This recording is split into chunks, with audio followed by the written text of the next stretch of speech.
If you portray this image that Russia and China are going to do this and that, when you saw what happened to Syria, when you saw what happened to the Syrians, and the way that the minorities are being persecuted inside Syria, you see what happened in Venezuela. I think that people have a moral obligation to be more careful. Iran should not underestimate the hegemonic power of media narratives, more so, in my opinion, or at least as powerful as military power. Probably 90% of the Iranians are in favor of Iran going nuclear and developing nuclear weapons. Other countries should take these things seriously. These systems were perfected in Gaza. When you see people writing articles like Gaza is a laboratory, or when you hear German's chancellor, whose grandfather was a Nazi, saying that Israel is doing our dirty work for us, they're not kidding.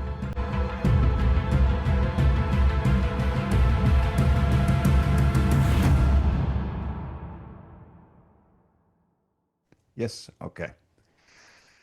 All right, good day, everyone. We are here with a new special guest, Ehsan Safarnejad.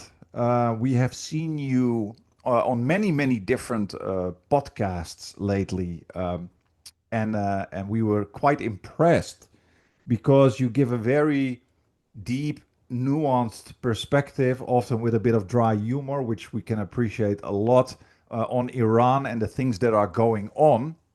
Now, for those of our audience who don't know you, maybe you can give us a bit of a brief introduction, who you are and where people can find you. Yeah. Uh, I'm Ehsan Safarnejad, born and raised in Iran, currently situated in Iran. Uh, I majored in artificial intelligence and robotics, and I got into geopolitics by pure chance. I guess I was in a Twitter space. I commentated on back at the day. It was Prigozhin's coup d'etat in Russia. I guess I said something and people were impressed by my take. So uh, an RT producer contacted me and, you know, I went on RT and then, little by little, I got invited to different shows. And funnily enough, the last people that approached me were people at Press TV, which is the state TV of Iran. So they approached me last, but yeah. So that's the story. Okay, cool. Go ahead, Peter. Yeah, I was just wondering because yesterday in class I brought up an article and I mentioned to the students that I was very happy to not have to report that the U.S. government started a new orgy of mass murder in Iran, and I went through some of the reasons why I thought the outlook might be optimistic for Trump backing down, for taco theory to apply in the realm of the military instead of just the realm of tariffs and economic policy. But I'm really curious what the various theories on the ground in Iran are. How are people thinking about the U.S.'s threats, the most likely short-term outcome, and then what do you think is most accurate? Look, in Iran, there is this sentiment that war is inevitable. It might not be today, it might not be tomorrow, but I think that the unanimous consensus, is that war is down the line. It's just a matter of when, right? And I think Mr. Shamkhani, the advisor to the Iranian leader, gave an interview to Al Mayadeen and said that as a as a soldier, as a person in the military, I mean, he has left the military quite a while ago, but he said that, the consensus is that war is inevitable, right? So, and that is the sentiment not just within the political brass. The people also feel like that. We have been in the crosshair of the empire for quite some time. I mean, quite too long, actually. And everyone expects it to happen. The perspectives on what is happening are more different with regards to the short term. So in the long run, everyone accepts that there will be a war. But in the short term, some people are of the belief that, we might be able to, these are the very optimist pro-Western people inside Iran. They think that they might be able to reach some kind of deal through negotiation with United States, but most people, which I also fall into that category, uh, most people believe that, negotiations are probably doomed, uh, from the beginning. But still, there are signs that United States isn't completely ready to do it right now. Uh, but yeah, these are very minor signs, and no one really takes them seriously, considering the fact that Donald J. Trump has a history with, uh, adopting perfidious measures in order to basically lull its enemy to the false sense of security. They even did it to Canada. I was listening to a member of a Canadian Congress, and he said, Mr. Angus. And he said that we were supposed to reach a deal through negotiation, but suddenly today we woke up and there were these tariffs and everything imposed on us. So if they do that to one of the countries of the Five Eyes, they surprise them that way. You can only imagine what they will do to, Iran, that is so demonized and discriminated against for so long. Yeah, and my question is, Ehsan, I saw it's very difficult to get an idea of what the general vibe is in Iran. So, for example, you will see on the independent media, you will see a lot of pro-government protests, so to speak, and you think, oh, that's very very popular, and then in the West, you will only hear noises about, oh, everybody is against government, everybody is against the Ayatollah, and so what is how would you say, um, is that, how big is that group, that the pro-Western group that you just talked about, and why are there still people so pro-Western? I'm really baffled by that stuff. Okay, so first of all, I like to draw a pattern here. I think that Iran's situation is not really that different from other countries. The way that I see it is that there is this chasm, virtually in any demographics, in different countries. You see the rise of what the media calls the far right groups, and then there is this again big gap between what people think. So in that way, people basically, I think that the events in the world basically work like a centrifuge. The centrifuge, when it rotates, you see the different basically molecules that have different weight to them, basically being located at different parts of the centrifuge. As it rotates faster and faster, the partition becomes more clear.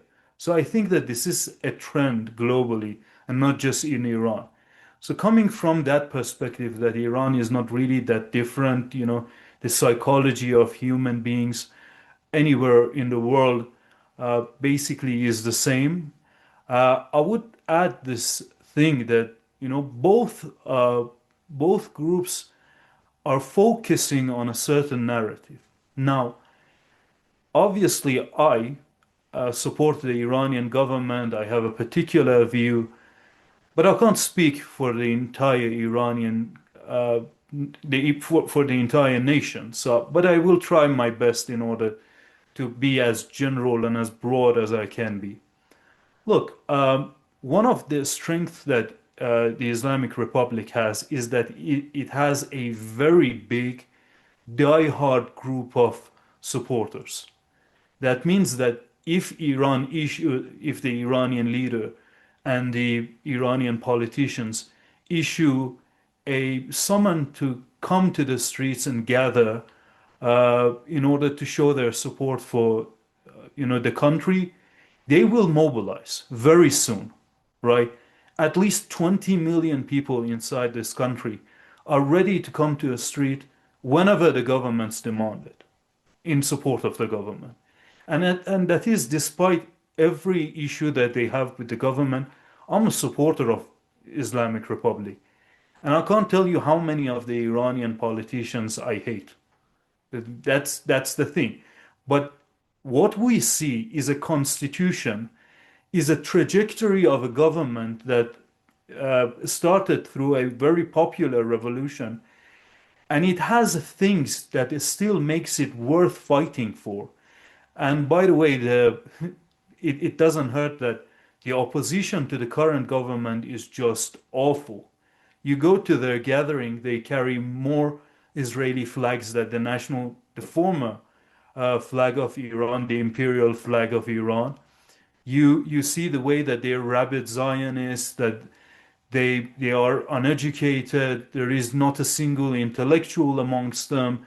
They don't really have a plan in order to govern the country.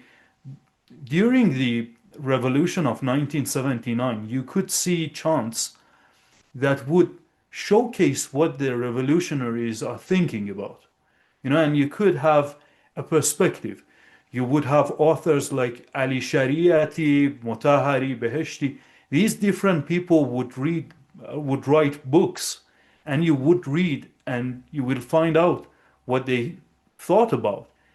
There is not a single book that I can recommend to anyone, or anyone would recommend to me, so that I would get a window into the framework of understanding of these people. And they are basically a bunch of, I'm sorry to generalize, but mostly they talk about Tea Party-esque regulations. They talk about Iran is not a capitalist country 100%, but it's not a socialist country either. It's this hybrid. But the way that they talk about the regulation and the things that they talk about, it's just crazy. And their model for successful governance is Saudi Arabia, is UAE. So these things don't really talk to me. So that's why when you see, different fractions talking about Iran, Iran has a very strong and very active supporter base, the Islamic Republic. On the other side, there is not really that much mobilization, a coherent, centralized leadership, uh, around which you would be able to mobilize and carry out a revolution. There's not that much article and academic papers, or intellectuals that would give you a guide as to how you can carry out a revolution. So, my opinion might have differed had I seen someone saying something that would speak to me. But uh, what I see is that during the gathering, for example, that they had in Germany, I forgot specifically which city it was.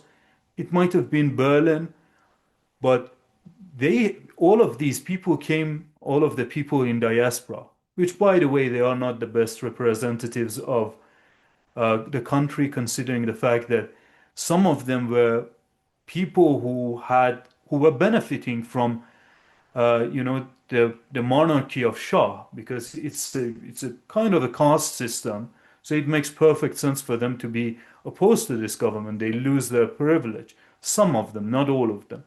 But you would see them carrying 20 different flags, trying to separate the Iranian, they tried to separate, they were secessionists, they were separatists. And you had the Kurds, Baluchis, Azeris, different people carrying out their flag. Unfortunately, sometimes they would even fight within their own ranks. And I'm not referring to infighting between Pahlavi supporters, the Kurdish separatist supporters, the Baluch supporters. No, I'm talking about, for example, within the Kurdish separatist movement. They can't even reach a consensus within themselves. How they have different groups, and honestly, I don't know why they fight. You still haven't been able to achieve anything, and you're already fighting, uh, you know, about the spoils of the war. And considering the fact that the Iranians are very proud people, they're very nationalistic. You go to any Iranian and you start talking to them, it takes 10 seconds for them to bring up, we had an empire. That's what they say. They're proud of their empire. And you hear that, oh yeah, we have 7,000 years of history. And then all of these things, and you have people who are trying to balkanize the country. You see them carrying out the flag of Israel that literally carried out an attack on the homeland. You see their degeneracy. I'm sorry, Iranian culture isn't really, despite the fact that there has been a huge change, from traditionalism to modernism, but still, you know, homosexuality isn't really that popular inside Iran. It is not. It's quite simply the case. Even the people who might not be in favor of hijab, so they're kind of opposing that traditional value, they still don't aren't completely in board with this wake agenda, with this identity politics. So they're all the combination of incompetency of uh, the opposition and the fact that uh, the current government establishment has a very strong base. Okay, so stepping back a bit, assuming that Iran is basically very similar to every other country on earth, then we would expect that the majority of the people there are not super interested in politics. They haven't absorbed a lot of political information. That's how it is, certainly in the U.S., where studies have been going on since the 50s. I haven't seen anything really contradicting that. You might have like higher average levels of knowledge in other countries, but anyway, assuming that Iran is basically normal or average in the global sense of most people are not terribly interested in politics, and then you have some minorities that are extremely interested, and they represent different ideological stances.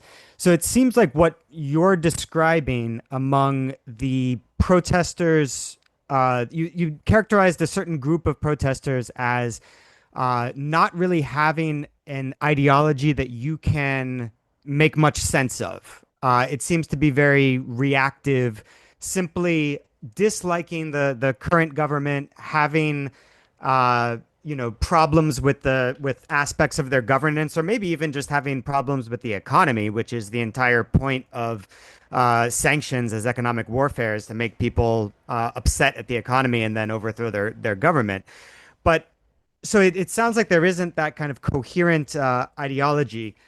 Where do you think then these ideas come from? Is this a diaspora thing where various different ideological perspectives from we want to go back to rule under the Shah, we want to have, I've never heard this one before, but I guess, we want to have a government like those of the Gulf states.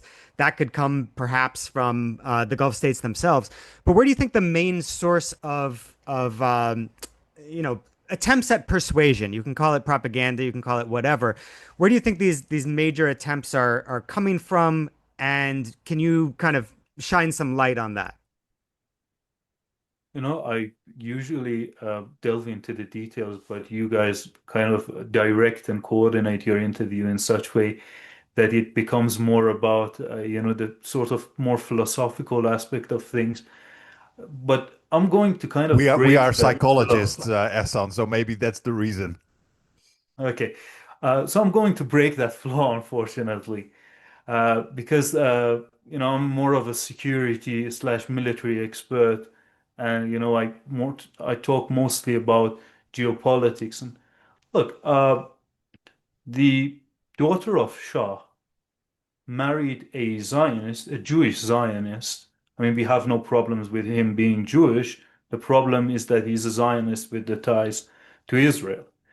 So the, the daughter of this clown prince is now married to a Jewish Zionist.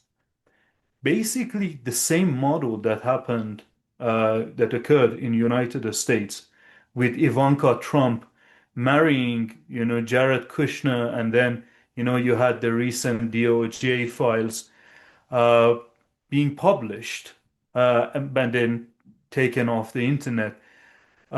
Basically, the thing is that uh, they're trying to take control of Iran, uh, and I'm referring to the Israelis. And Pahlavi is just a front for that, right? You saw what was written in those DOJ files, that Kushner is basically the brain behind the operation. Donald Trump is a front. Similar model is being applied to Iran. So that's why you see that article that was published in Haaretz, confirming and acknowledging that Hasbara has taken over the propaganda campaign for Reza Pahlavi. And that article was published, I think, last summer. I might be wrong, I have a bad memory.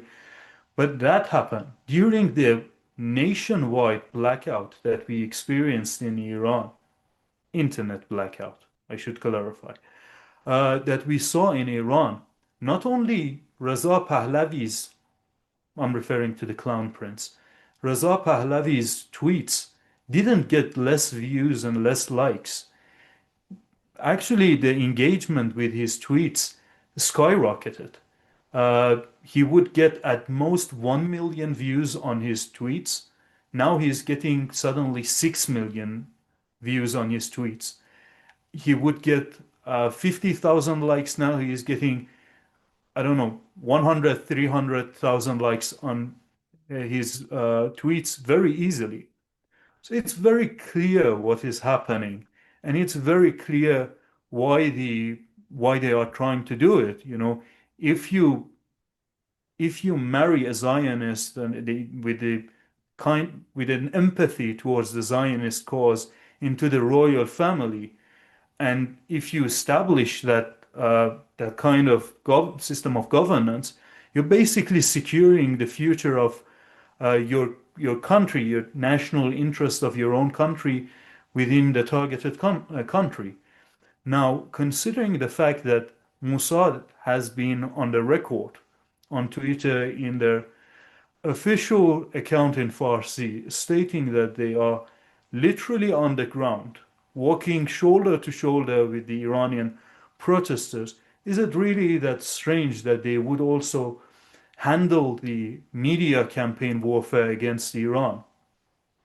Obviously, you saw people like Emily Schrader also acknowledging that they are in close ties with Unit 8200 of the Israeli regime, which is the troll farm branch of the Israeli security apparatus.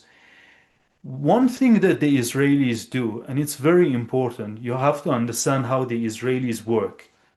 And their modus operandi is actually quite genius. I'm their enemy, but I think that if we do not acknowledge the brilliance of certain tactics, however immoral and unethical they might be, we cannot address them. The modus operandi of the Israelis is that they move towards a country, move inside a country. They start in certain sectors like agriculture, water security, history, culture. Some of these things are not the most obvious things that other countries go for. Most countries go for the economy. They have a very obvious approach, but no, they start with things that might seem unimportant. Suddenly, they start changing and revising the books that are taught in the universities and in the school, which is what happened in Azerbaijan. They start creating fake histories. Uh, that's what they did in against the Palestinians. So this is the model that they teach other people. Suddenly, you go and see Azeris claiming that just because there is this one mosque in Yerevan, the capital of Armenia, that they now have a claim over territories within Armenia proper. That's what they do. Where did they get this playbook from? They got it from the Israelis. That mosque was built when both Armenia and Azerbaijan were provinces in Iran. Though that mosque was made and built by the Persian architectures. So if you're going back in history, how far are you going to go? But this is the modus operandi that the Israelis have taught them. Sometimes it doesn't make sense, but they're very selective about the things that they choose to teach people. And other than, basically handpicking certain events in the history, they start fabricating stories about what has happened in the past. So through their basically very subtle, and they have a lot of patience. They're very patient when it comes to moving inside a country. And as you can see, the things that I talked about, they don't have immediate effect. That's why probably more countries won't go for that approach, because you need to be very, very patient in order for those policies to bear fruit. But they did it in other countries, and now they are doing it inside Iran. So this is my take on that question. Yeah, absolutely. I think you say some extremely important things here, especially the patience of U.S. imperialism and in this case Zionism. Um, I think what really is evidence of that patience, you could say, is that since the whole genocide started in Palestine, you actually see it all coming to the foreground, it all coming out, so you could say almost oozing out like pus. And we are all just baffled around the world how deeply nested the power of Israel is in all our societies. I come from a small country, the Netherlands. It's exactly the same in my country. Like you can't say anything. You have all these organizations that will chase people in public that say the wrong things, influence education. And it's been such an amazing, you could say, what you said as well, a kind of ingenious way of slowly entering societies. And it's been a long term project that has been so exceptionally powerful. It's everywhere: Italy, Denmark, Netherlands, you name it. So I totally can agree with what you just said. And final question that is still a little bit psychological, and then I will go more to the geopolitical, strategical aspect, Ehsan. And that is so what I've often noticed, indeed, also in my country, the Netherlands, is with many Iranian diaspora, is that they are often really, really right wing. The ones that I see in public, the ones that get platforms. Don't get me wrong, not the common Iranian on the streets, but on those who get platforms in my country, who get good professorships, speakerships on television, etc., are almost always very right wing, very anti-Islam, very anti-Islam, and extremely pro-West, and always I'm somebody who studies in my field a thing called internalized colonialism. Now, of course, Iran was never colonized, but I really recognize a kind of psychological internalized colonialism and almost a wish to be Western and white even.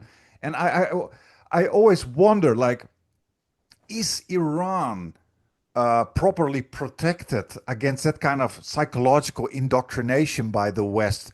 And I give an example. For example, China. We are in China. China has an indigenous media space which protects them, you could say, from these geopolitical bombardments to become pro-West more so than other countries.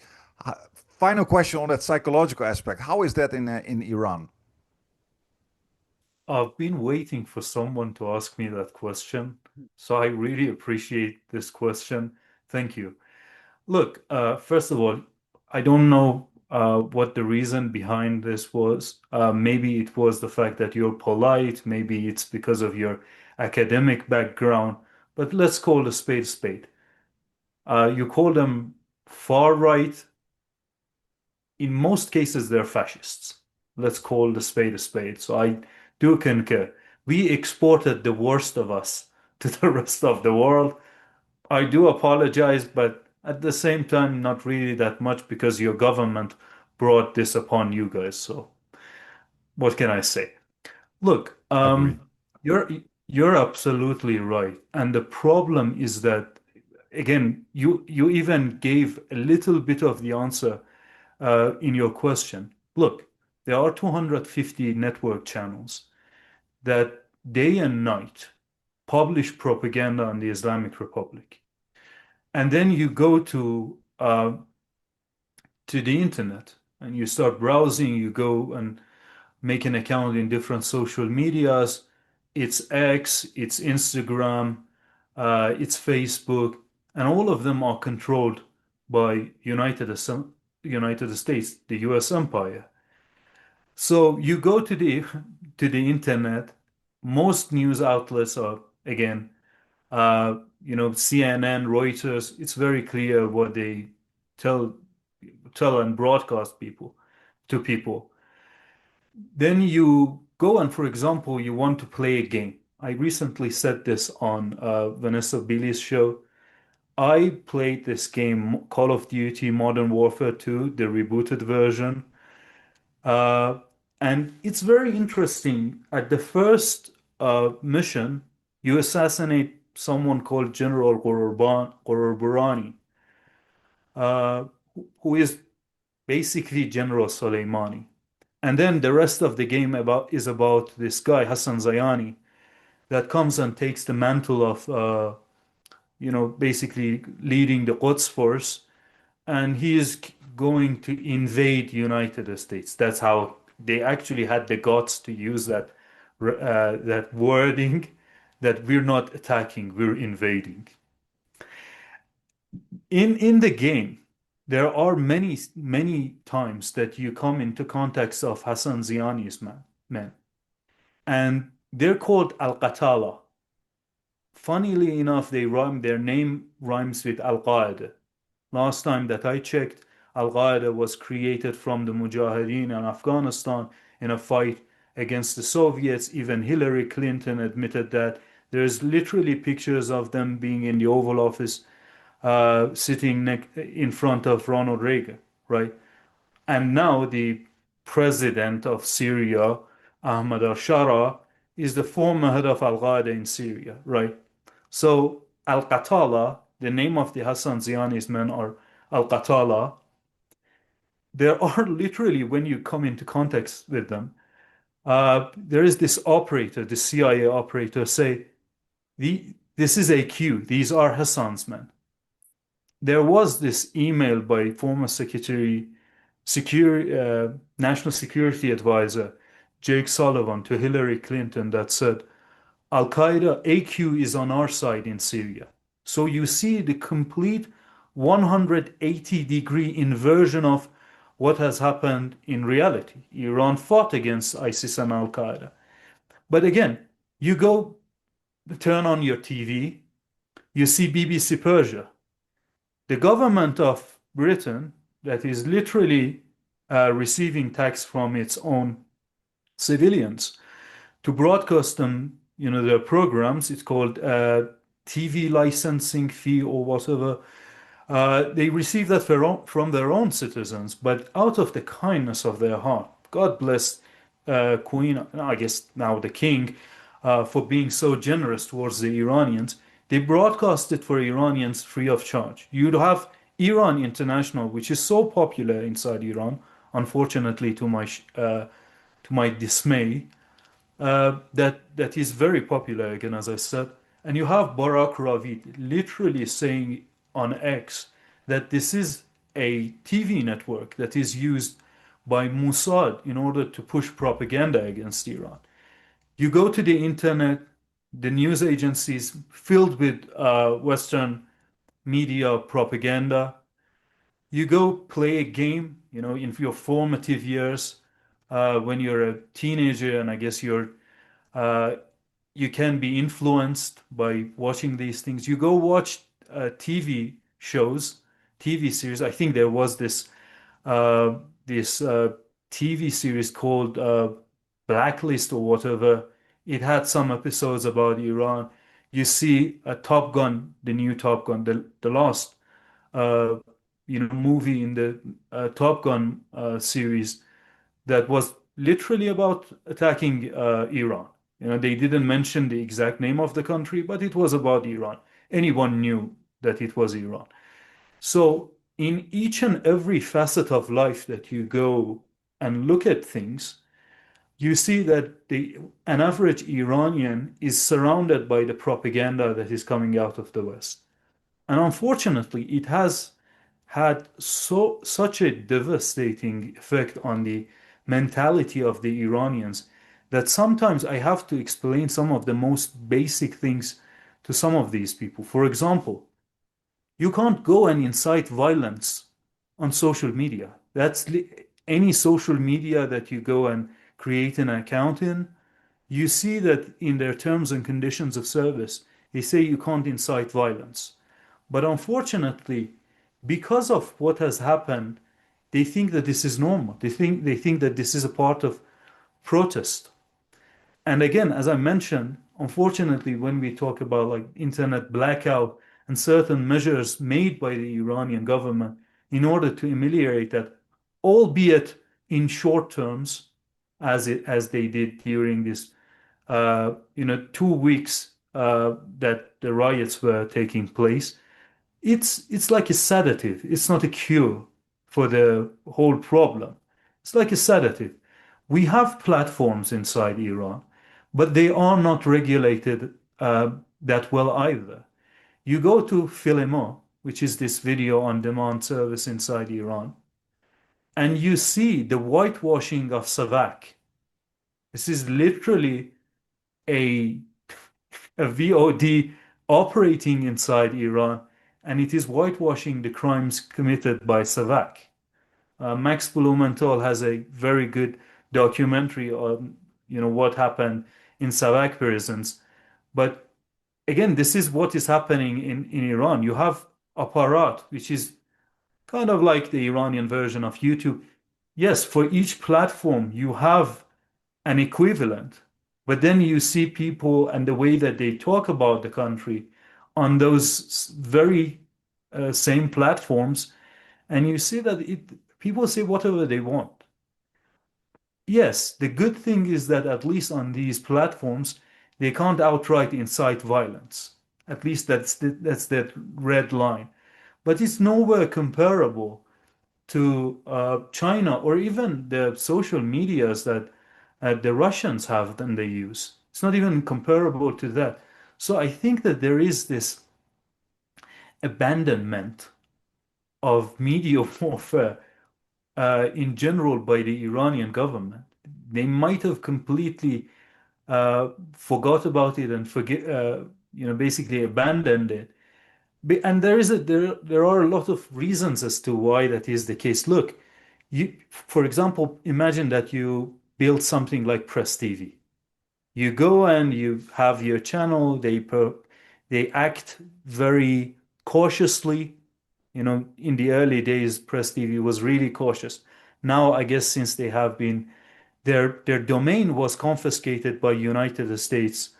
Their license to broadcast in UK was uh, confiscated and annulled by Ofcom, and they can't basically show their program, that broadcast their programs, in that many countries in Western Hemisphere, in the Western world, and they already have seen the result of attempting to have that kind of voice, like uh, you know, for example, Qatar has Al Jazeera, right?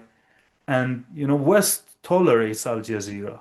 They didn't tolerate Press TV because of quote unquote unfair coverage of Israeli-Palestinian conflict. So that goes to show you the difference between Press TV and uh, Al Jazeera. But then again, you try to do these things and they come out and they completely block you. So I think that that might be one of the reasons as to why they have given up on it. Maybe later on, when Iran establishes more powerful satellites, I'm referring to telecommunication and broadcasting satellites, when they could finally have their own satellite and broadcast their programs from those, maybe then finally they would take a more hands-on approach with regards to fighting against the narrative that is being pushed against them. Mm. Okay, well said. Because I want, I was just thinking, and I think that may actually be an interesting talk for another time. But I totally agree with you. I've been not only my academic work, but also outside. I've been writing for many years about how video games. I'm a gamer myself, by the way. How video games and but also Hollywood movies, Netflix, how they are just such racist propaganda, pro-imperialist propaganda channels that really, really influence how people think in our societies about people in Iran, Arabs, Muslims in general, you name it. And it's so incredibly insidious and infuriating once you start seeing that stuff. You know what I mean? But that definitely something for another time. I think Peter wants to ask one more final question in this realm, and then I want to go a bit more broad and geopolitical. Yeah, I could talk about press TV for a while because I a lot of my academic work focuses on the media, but I had this other question that's kind of putting together a bunch of threads. Um, so we had a lot of focus on the whole Epstein scandal, which basically is centered around sexual blackmail, using compromat, I guess is the word we now have borrowed from Russian, using evidence of sexual infidelity or even rape to pressure someone into doing something that they don't want to do, but you want them to do. Then we also saw, I don't know if this is accurate. You can tell me what you think. Saw a lot of reports during the 12-day war about successful Israeli and U.S. efforts to penetrate Iran's security and basically have moles on the inside. And then another thing that I was connecting was you mentioned before that homosexuality is not that popular in Iran, by which I took your meaning to be that a gay identity is not very common, probably because it's socially sanctioned or taboo, not because people there prefer to think of sexuality as a spectrum and they don't like categorizing people as either gay or straight or bi or whatever. So putting all of that together, do you think that it's that kind of sexual taboo that is weaponized in the attempt to get people to work as assets for the U.S. empire, whether directly or via its Israeli proxy? And furthermore, if that is the case, do you think that now with the rise of AI, that tactic is not going to work as well as it did in the past? Because in the past, a video was like, gold standard proof. But today, if some agent comes to somebody and says, "Oh, we've got a tape of you having sex with a man, and we're gonna, let your wife and kids and the government and your neighbors know, unless you, install this virus on your computer, what have you." I think today people would just say, "Oh, go ahead, do it," because I'll just say it's a deep fake, and nobody's going to believe you. They're going to believe me, and so this no longer has that threat as a weapon. I don't know. I'm putting all of these threads together. I don't know if it makes any sense. What do you think? Look, you have to look at things at different levels, right? I think with regards to the ordinary assets that they have on the ground, their foot soldiers, that's not really the case. For example, and I'm saying this based on the evidence and outright data that I have. One of the things that, for example, they did was they reached out to the criminal class inside Iran and they put out bounty. Kill one person, receive this amount of money. Do this, receive this amount of money. Burn a mosque, receive this amount of money. So I think that they don't really have to do it for the average Joe on the street. But with regards to the politicians, the people who are in the government, that becomes complicated because you will never know 100%. But for example, I was listening to this uh, person who was arrested, and he was the deputy of one of the more the basically the minister of defense inside Iran. And by the way, the minister of defense in Iran is complicated. It does not function the way that it functions in uh, other countries. So people might think that this is a very senior person. It's not that he is not, but it's different. You can't just draw an analogy and make a one-on-one comparison with other countries' Ministry of Defense. But yeah, this person was an advisor to the Minister of Defense. And he said that when he was spying for Britain, his last name was Akbari, Ali Reza Akbari. Uh, they actually respected his belief, his religious beliefs. They would provide him with uh, you know, because, in Islamic faith, as Muslim, you can't do certain things. And he said that they were completely respectful towards me and what I believe in. So sometimes it's just more of a monetary gain.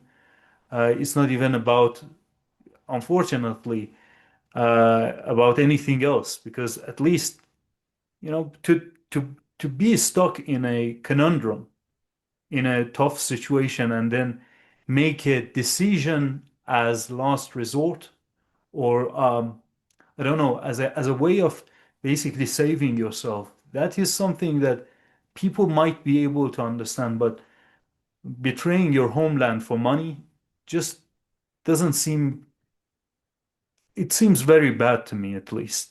So, but again, you don't know, you wouldn't know. That might be something that happens, right? I know that they're very cautious when it comes to, not just cautious, also very patient when it comes to blackmailing different people.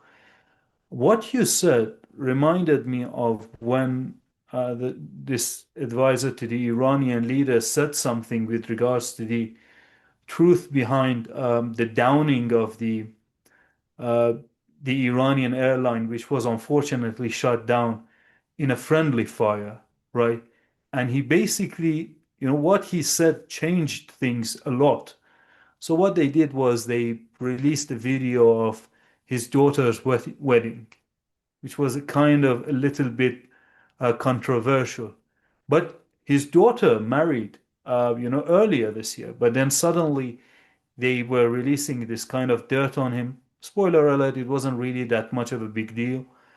Not not just because everything that happened was like 100% in accordance with Islamic law and the things that he was preaching. No, they were misrepresenting certain things. They didn't talk about the fact that, okay, this person, I'm not going to go to at length and derail myself to debunk that video, but I felt that it was necessary to mention that they were trying to blow this out of proportion. But even then, you compare that with what is happening in the West, and the talks about people actually eating uh, children and rape and all that kind of stuff. It seems very minuscule and rather, I don't want to say unimportant, because that creates the that opens a gateway for people to be desensitized to different things. I don't want to make those things trivial, but the thing is that it's completely incomparable. So yeah, that's my answer to that question. Yeah.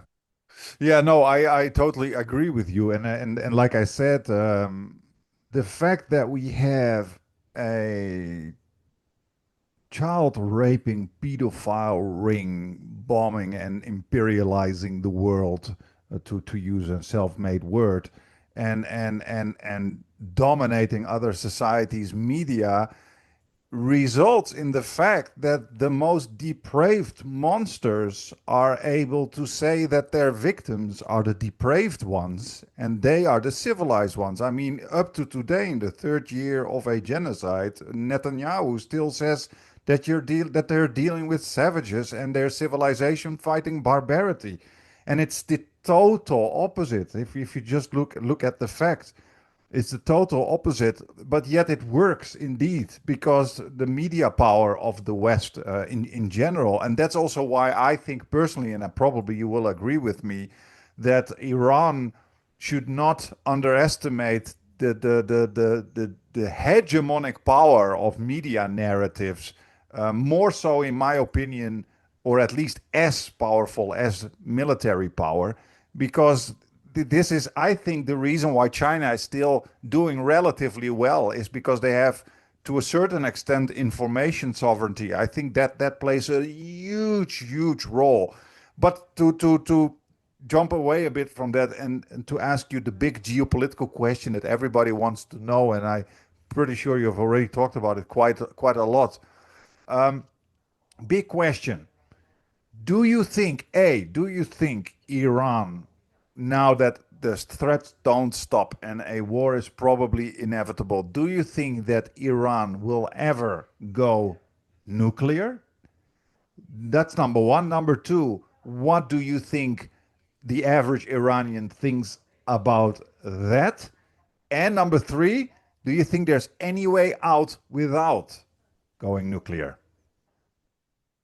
Look, I would say that I would start with the second question. I would say that probably 90% of the Iranians are in favor of Iran going nuclear and developing nuclear weapon.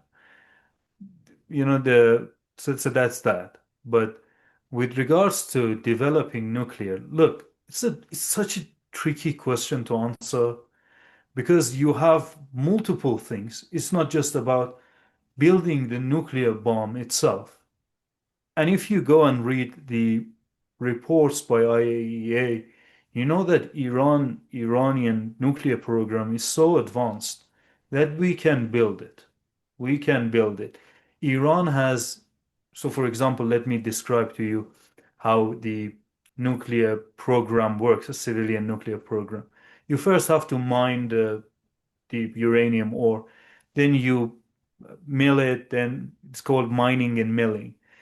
And then you have the process of creating the yellow cake, tetrauranium octoxide, if I remember correctly. And then you go and turn that into, you enrich that. Then you create fuel rods, and then you will inject that fuel rod into the reactor, right? Iran has complete uh, control over the enrichment process. From the very first moment that you go and mine to the last basically juncture, that last place that you have to basically produce those uh, fuel rods. Iran does everything itself, right? We're self-sufficient. Iran can design and build centrifuges that are so advanced that can compete with European centrifuges. I'm referring to IR9, which is this very good centrifuge. So Iran can build that. It can compete with the European centrifuges. Recently, Iran has worked on designing and building uh, reactors as well. And Iran is interested in building a small modular reactors, which are really advanced, right? So the country has the potential. We have nuclear scientists. This might sound like a very strange statement to make. When I say that we have nuclear scientists, I mean that we don't have technicians, we don't have people who can do certain things. No, we have nuclear physicists, people who can carry out research and development. They can come up with new things, right? So that's Iran. But that's only one part of it. The fact that you can build all these different components then you would be able to use in order to assemble a nuclear weapon. It's only one part of a country becoming a nuclear powerhouse. I don't mean to uh, disappoint people and disrespect other people's uh, country or downplaying their capability. There are some countries that have nuclear weapon, but they can't really use it.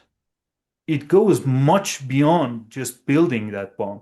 It's about the mechanism of delivery, having a system that system would function very robustly into when you suffer an attack. It's, for example, Russia has a dead hand system, right? China doesn't, which goes to show you that even between superpowers, there is that kind of gap. And again, you have the security and protection of the information, the identity of the people. There are very different aspects of it. There is the mechanism of the delivery of nuclear weapon. Now, Iran can do a lot of that. But again, it's not really that simple. Look, if you look at what happened during the 12-day war, it was a tragic incident. 30 Iranian generals were assassinated. And that was a security breach. That was a flaw, big flaw that the Iranian security apparatus needs to address. But imagine that would happening in China or Russia.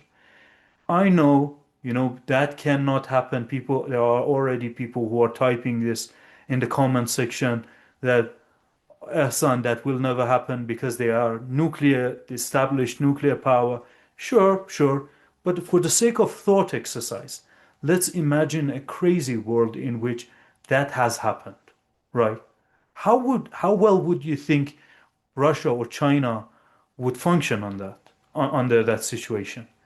It's very tough to say. But Iran had the ability to mobilize and carry out a retaliatory strike on Israel. That actually shows that Iran has second strike capability. If tomorrow Iran announces that it is a nuclear power, look, unfortunately, sometimes people in United States and Israel behave foolishly, and they do not heed the statements that come out of Iran, right? So they need to test something in order to become aware of the veracity of the claims made by Iran.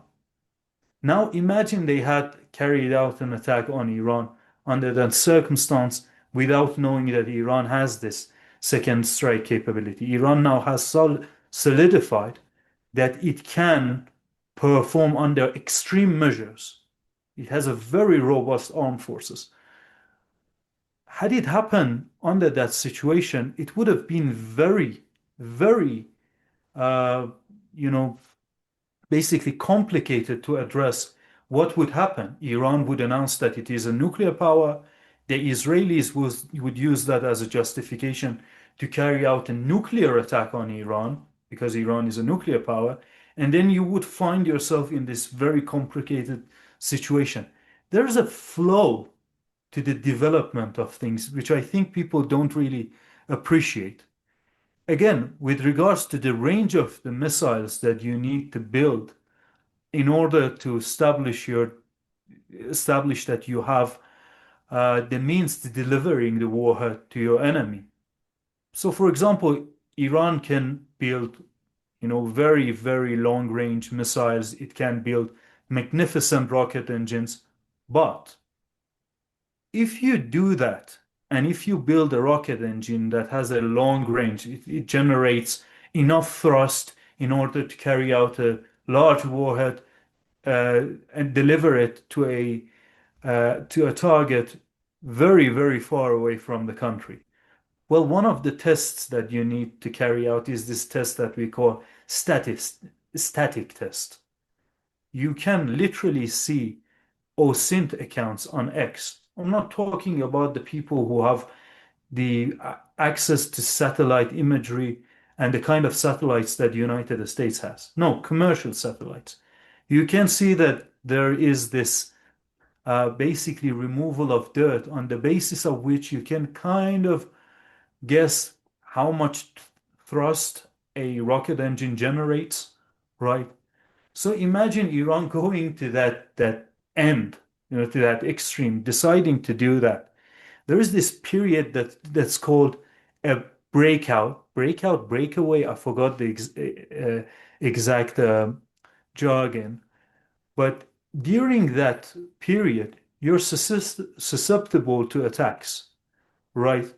So that's why it takes actually more than people think in order to develop a nuclear weapon. But I would say that Iran has, certain uh, problems, obstacles that we had to face in order to make the nuclear weapon has have been lifted, you know.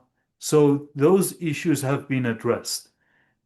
Whether Iran is going to do that or not is still very much very complicated because I can sit here and as an engineer, I mean, I'm engineering adjacent. I've studied AI, so I'm not engineer, but I can go into the details as to what requirements you would need to have in order to, have a very strong arsenal of nuclear weapons.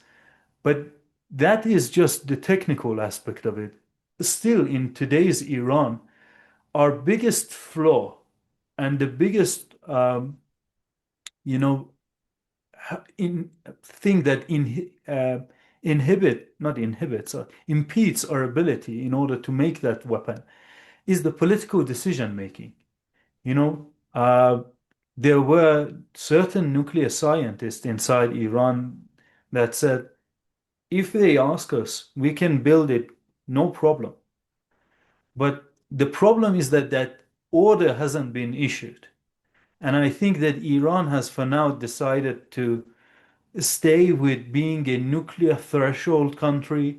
That's why you heard the advisor to the Iranian leader Ali Shamkhani saying that there is no reason for the highly enriched uranium to be exported out of Iran or transferred to any other country. That actually shows you, give you a frame of reference, a window to the mindset of these decision makers as that they are thinking about that. They haven't ruled out that Iran isn't a nuclear power and it won't become a nuclear power.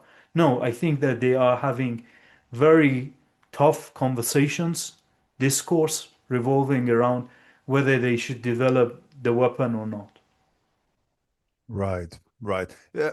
I don't know. So Peter has to run. I wanted to do a bit of maybe a short follow-up. Do you still have a bit of time, Ehsan, or do you also have to run? Sure, no, I have time. Okay, great. Then I'll ask Sorry, guys. Ehsan maybe one or two questions, and then we can end it as well. All Oh, right. okay, perfect. Good talking You, with you, Peter. Ehsan. Bye. Bye. So my question is, Ehsan, what do you think personally then? I'm going to ask a personal question, and I know that's tough because some people want to circle around it, but I've seen that you're quite direct yourself. So you said, okay, it's mainly a political decision-making thing that there is not yet the building of a nuclear weapon. Now I'm going to ask you very directly. Do you think that this is the right track, or would you say I would have done it differently? Uh, I don't know. I'm knowledgeable enough to know how much I don't know about the matter. Because I know how much it goes into developing the weapon, and there are all these different aspects to that. Look, people oftentimes exaggerate when it comes to the security breach in the Iranian security apparatus. Certain things happened very in a very boring fashion. For example, when Israel assassinated these commandos inside Iran, some of them were assassinated in the IRGC headquarters. Where would you expect your commander to be? Well, being in a headquarters is a very safe bet. They have systems such as Lavender, Where's Daddy, and Gospel. These three AI systems I have talked about them on another show.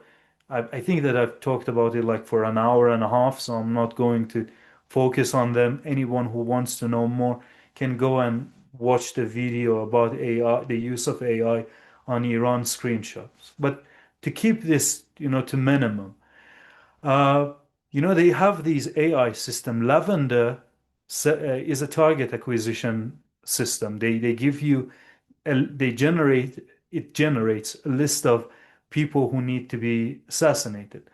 Gospel marks different buildings that are important, and then you have where is daddy that you input someone's information, and then it will basically tell you where they are, right?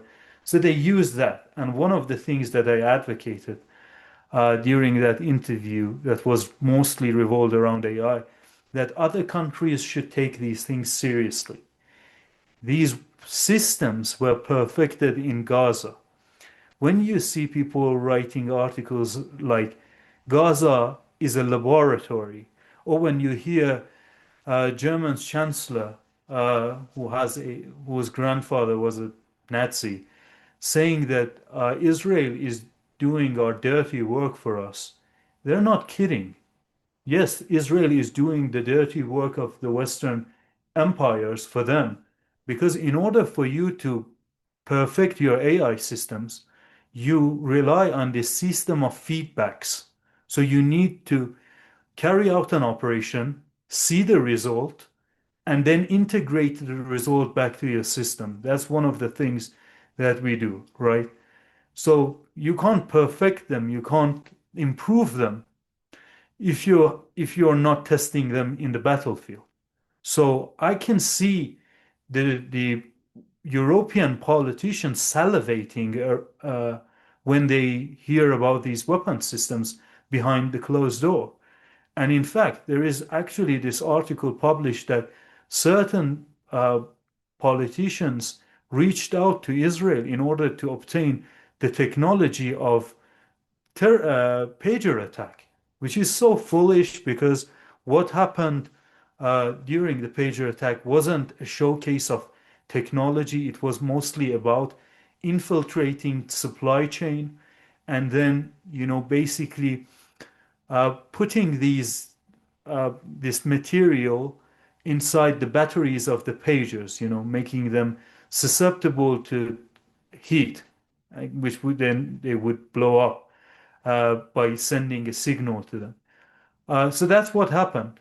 So if they are behaving that way with regards to something that doesn't exist, you can imagine how enthusiastic they are about these AI models. So I'm sorry, I derailed the conversation because you were talking about the my opinion about developing nuclear weapons.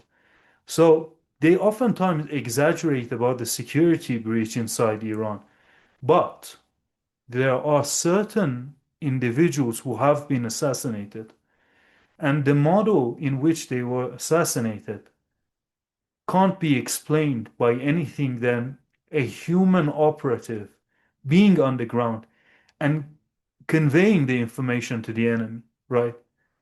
One of the aspects that is very important when it comes to having that nuclear program is the security of it. You know, uh, Based on the current stockpile of the highly enriched uranium that Iran can build, Iran can't build more than, let's say, five, six, and it's different. Uh, you know, Based on the model of the nuclear weapon that you decide to manufacture, you can, basically produce different amount of nukes, but it is highly dependent on the model that you use. For this estimation, I'm thinking about the most basic model that the Iranian military would go about to manufacture. So five or six, you need one of that in order to test, in order to showcase to the world that you are a new established nuclear power. Because just saying that, yeah, we develop nukes, it's not going to deter anyone. You have to prove it. So you need one of them to produce, to test in order to prove to the world that you established nuclear power. The four remaining ones should be in very safe places. Now, different countries that are nuclear powered, they have nuclear powered submarines. And that's where I come from when I say certain countries don't actually have a strong nuclear power, nuclear weapon system program, or whatever you want to call it, because having that kind of submarine allows you to go deep in the ocean, be completely invisible to satellites and different things, and it will increase your ability to carry out a second strike on your enemy, right? The model under which Iran would operate would be different, right? So you need to address some of those security flaws. Now, some people might say, "Oh, Ehsan, what you're basically saying is the incompetence of the Iranian government in order to build those different weapon systems, in order to build stealth bombers, in order to build nuclear powered uh, submarines." But it's not that easy. For a country that is under sanctions, I can tell you that the Iranian missile program has been created and developed with a very, very modest budget. Very modest budget. These are empirical data that I'm talking about. And for this country, it's not really that easy to go and establish a nuclear triad. Now, yes, Iran has Sukhoi Su-24, if I remember correctly. That is, might be wrong on this one, but I think that this is the strategic nuclear bomber that Iran can use in order to uh, basically launch a nuclear weapon on the enemy. So look, a lot of the things that I said was revolving around why Iran can't do it, and I wasn't being super specific because there are exceptions for them. The same way that I mentioned the fact that Iran has a strategic nuclear bomber, so out of the triad, it has two of them. Theoretically, because of certain things that it has done, because of the fact that, for example, it invested heavily in this submerged rocket engine 4D10 that is just so perfect to be used as the arsenal of a submarine. So again, for anything, the problem is that it's like a house, and you open one door, you're confronted with 10 other doors. It's like a very complex maze that you keep going down the route of, but then you have these branching routes that basically lead you to other things. I just gave people a very shallow level analysis of what it takes in order to go nuclear. But then again, I can tell you that there are 10 basically under 10 branches underneath this level that still needs to be discussed more. And to a certain extent, I know that Iran can address them, can do that. Iran can do that. So basically, my argument was that maybe Iran opens itself to an attack. But that's because, by nature, I'm a very cautious person. I try to be very vigilant and nuanced on the matters. I'm sorry, I know that I didn't give you a conclusive answer, and this was maybe not your desired outcome when you were asking that question. But unfortunately, this is how I No, answer no, I questions. like it. I like it. I like that you're honest and not giving the answers that we want to hear. I mean, I'm following often some commentators on Iran, some usual suspects. I won't name names. I'm not going to do that on this show, but they often come with a very feel-good story. So I really like listening to them, and it makes me feel very, very. How can you say that? Optimistic for the resistance and all these kind of things. But I think a nuanced discussion is much more important, and that also brings me to the final question that I have for you, Ehsan, and that is. talking about those feel-good stories, we too often talk about the resistance and multipolarity and the BRICS and all that kind of stuff. And we had on this channel a lot of very nuanced discussions about BRICS, Russia, China, Brazil, etc., Iran, of course. And these nuanced discussions are often not very appreciated. People really like it more when you join the channels that just say BRICS is the new multipolar world, BRICS will beat the empire, Russia and China will fight the empire, etc., etc. On this channel, we are very, very in favor indeed of an alternative world. I'm not going to lie. We live in China. We love China. Um, so there no protest from us. However, we have been quite disappointed with how these major powers have dealt with some of the geopolitical events that we have seen, whether it's the destruction of Libya, the destruction of Syria, whether it's Venezuela, whether it's attacks on Iran, whether it's, of course, the genocide, the UNSC vote, handing over Gaza to the Epstein class. All these things have made me I would say, somewhat pessimistic when it comes to the great powers vis-a-vis imperialism, Western imperialism. Now we often hear, and I also know you also discussed this with Vanessa, but I really want to discuss that here as well as a last question. Now you hear Russia will never accept what's going to happen to Iran. China will step in, will send its ships. Airplanes are landing in Iran, helping Iran.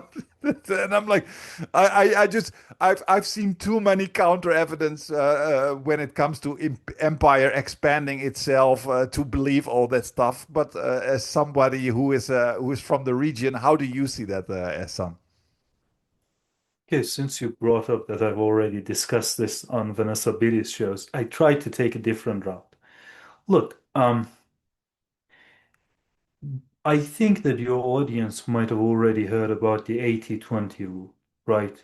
The 20% of the effort results in 80% of the outcome, and vice versa. Look, I don't think that people have the right perspective when it comes to how big Russia and China and United States are, and how far they are ahead of the rest of us. That this fogs their memory and their judgment when it comes to reach a conclusive judgment on these things. Uh, let me give you an example. We have 196 countries that are recognized by United Nations. 206 countries if you go by the countries that have a national team that is recognized by FIFA. Right. Let's go with 196. Out of these 196 countries, how often you hear the names of, 100 of them? Very rarely, if ever. There are only 10 countries out of these 196 countries that can launch a satellite into the orbit. Only 10 countries. And some of the countries that can do it can only launch a satellite into the very low Earth orbit, right? So they don't have that extensive space program, right?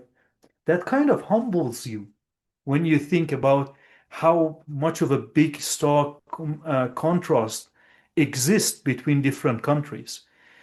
And then you also have the GDP of different countries that you need to address. I encourage your audience to go and Google for the GDP of the pie chart of GDP of countries. And once they look at that, because as the saying goes, one picture is worth 1,000 words. Once you look at that picture and you see that, oh, United States and China dwarf the rest of us. When you put their GDPs together, they just absolutely dwarf the rest of us. And the systems that have been built, it might seem unjust to people, but Russia, China, they have veto powers. They don't have that much of an incentive that people think to go out and confront the current established system, which they benefit from greatly, greatly.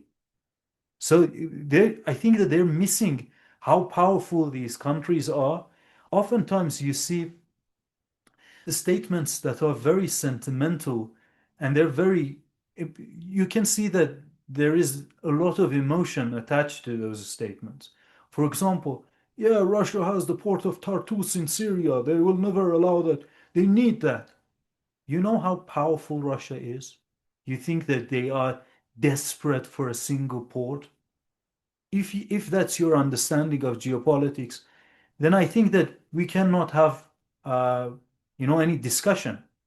Once you understand how powerful Russia is, how powerful China is, and the different things that they benefit within the current established world order, you will have a better understanding of as to why they behave the way that they do.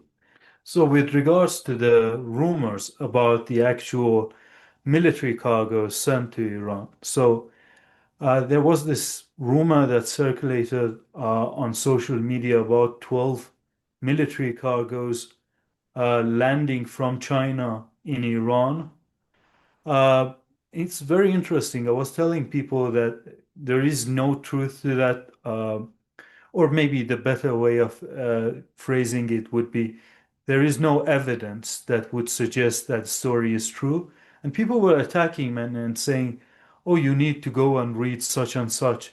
And literally, when you would go and click on the link that they sent you, the article would start with unconfirmed reports, meaning that the outlet itself, which is very minor, it's not very well known in the military apparatus, it it itself acknowledges that this is not conclusive, and based on different methods that we have for verification of such news, it's actually not true. 90%, I can say with 90% confidence that it is not true. Or, for example, with regards to the different weapon systems that they specifically talk about, we know that it is untrue because I have, for example, three sources that have told me independently. These people don't know one another. And each of them separately have told me that Iran has no plan in order to import and purchase air defense systems from any other country. So when you read online about Iran's purchase of HQ-9, which is Chinese version of S-300, albeit modified, or S-400 in Russia, uh, these uh, these rumors are fake as well. I know that they are not going to happen. With regards to what actually has been sent to Iran, because I think it was 31st of January, or maybe it was 30th of January, that a 747 Boeing of Iran uh, landed, and it took off from China and landed in Iran. So people speculate what could it carry. But the story about those 12 military cargoes, that story is false. So it's very important to understand that the numbers are greatly blown out of proportion. Uh, it's much fewer than that. It's actually, again, during the last month, it was just one. And then I also published the stories about Russian military cargoes flying and landing in Iran. But the weapon systems that Iran has purchased are not the ones that these people are talking about. On Vanessa Bailey's show, I talked about how I speculate that Iran has purchased Me-28. Well, now the good news is that today, right before I come on your show, we saw Mil-28 flying over the city of Tehran. So I can say that with absolute certainty that the cargoes that Iran purchased, they landed from Russia in Iran. I can now say with 100% confidence that they were carrying out Mi-28 helicopter to Iran. But just one final point, which I think is very important to make. I think that people should stop being emotional. And I mean this in the most sincere and I don't mean to patronize people, but this is something that needs to be done. So sometimes the reason that people do these things is out of the goodness of their heart and they want to see Iran empowered. They like Russia, they like China, so they want to portray a positive image of those countries. They want to portray a positive image of Russia, for example. But I always use this example. Israel carried out an attack on October 2024 on Iran. And then it has started an all-out war, not an all-out war, but a full-fledged war against Iran in June 2025. If you go on X and you search for the keywords Russia S-400 Iran, and then you go to the advanced settings and limit the search results from October 2024 and June 2025, you'll see that there are all these big accounts talking about how Russia has sent uh, S-400 systems to Iran. Now, if you believe that, and then see what happened during the 12-day war in Iran, and unfortunately it wasn't really pretty, right? You might not be you can't be blamed if you think that Russian S-400 system is an absolutely useless air defense system because they told you that this system was delivered to Iran. They couldn't do anything with it. So it means that this weapon system is absolutely useless, which isn't the case. It's a very good weapon system. But unfortunately, people who are publishing this kind of news, they don't have the best intention in their heart. Many of them are just, uh, grifters, cloud chasers, engagement farmers, and unfortunately, certain people who have these big accounts, and I'm not mentioning any name because I'm older than the age that people seek to gain something through starting a beef with other people. I don't mean to do that. It's not my intention. And I give them the benefit of the doubt that they just fell for the propaganda. But it is precisely due to that reason that it becomes even more important that if you are pro-Russia, if you are pro-China, to verify these kind of articles that are published, these pieces of news that are published on different accounts on X, because it is very important. And by the way, it can have a more devastating effect as well. For example, imagine that someone is living in one of these countries in Africa and they want to vote for a certain policy. If you portray this image that Russia and China are going to do this and that, when you saw what happened to Syria, when you saw what happened to the Syrians, and the way that the minorities are being persecuted inside Syria, you see what happened in Venezuela. I think that people have a moral obligation to be more careful with regards to the kind of news that they publish. Now, yes, we're human, and to be human means that you're gonna inevitably make mistakes. So I'm not going to take a moral high ground and say and pretend as if I have never published anything that later out turned out to be false. But I have issued correction and I apologized. So it's very important. You have a moral obligation with regards to these things. So I know that at this point I'm basically keep repeating myself, but I can't stress this enough that you might unintentionally misinform certain person who is voting for an election in an African country, for example, and they might think that they should vote for a certain very harsh stance against the empire, And what would be the result of that? The result might be catastrophic for the people of that region. Yeah, exactly. Very well said. Very well said. And I like it that you also said moral obligation. Often when I do a show with Fiorella Isabella and Vanessa Beeley, we often talk about that moral aspect of geopolitics, which is often laughed at, and people are like, geopolitics is realism, forget about morality. But if we don't have morality, we don't have a human society anymore. So I find it very important.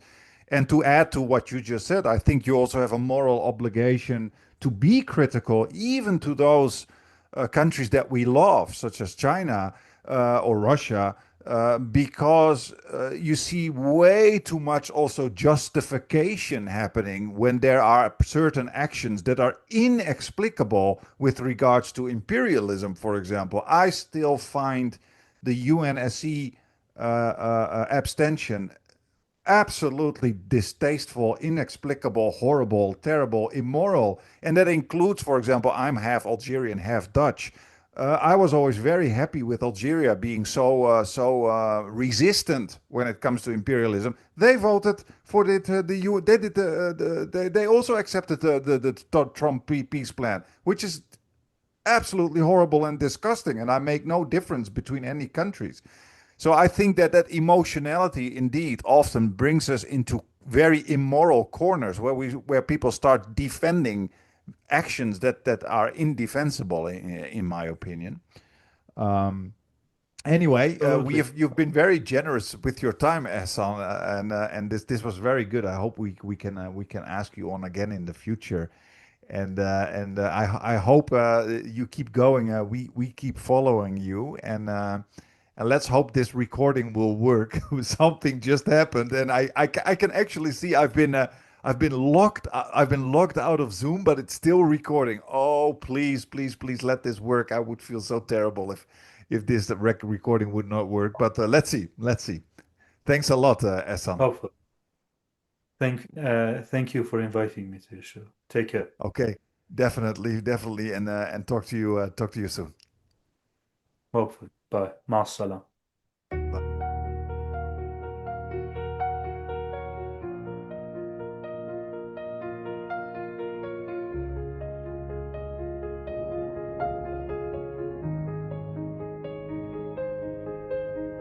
Static crackles, voices rise. Truth breaks through their velvet lies. A screen of fire, a shield of steel. Bedbeat medium makes you feel no border.